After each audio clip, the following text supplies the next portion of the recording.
Welcome to Monday Morning Coffee. Today we're going to get into the second episode in our series about the fruit of the Spirit.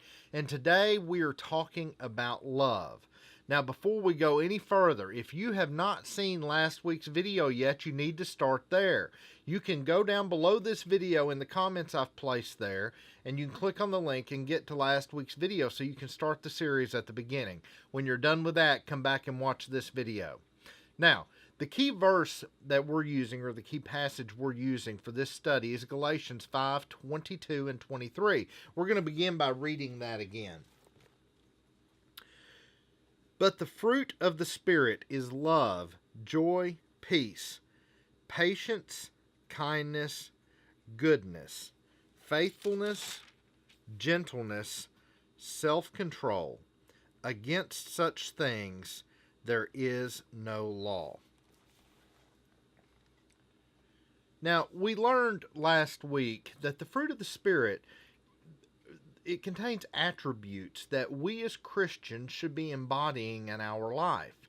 Those attributes are things that should be readily evident in the life of a Christian. We should know Christians by how they act, and the fruit of the Spirit's a good summary of that. Love happens to be the first in that list, and arguably it's the most important in that list because all the rest of the attributes really could be considered subsets of love. Now, love, as we're talking about in this particular study, is the word agape. And agape, I once heard it defined by a pastor of a church that we used to go to. He stated that agape is a God kind of love. Now, I really like that definition because a God kind of love is much different than any other kind of love we might exhibit towards another human being. A God kind of love is something greater. Love is one of those words that is really overused today. I overuse it, and so does almost everyone else I know. Think about it. Do you really love bacon? Now, you may really enjoy the taste of bacon.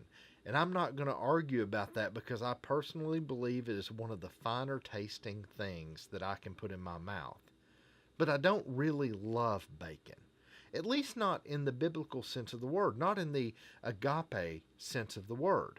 So if we want to understand what this word love means, if we use it properly, a good place to start is the Bible. And we can go to 1 Corinthians 13:4 and get a fantastic definition for love.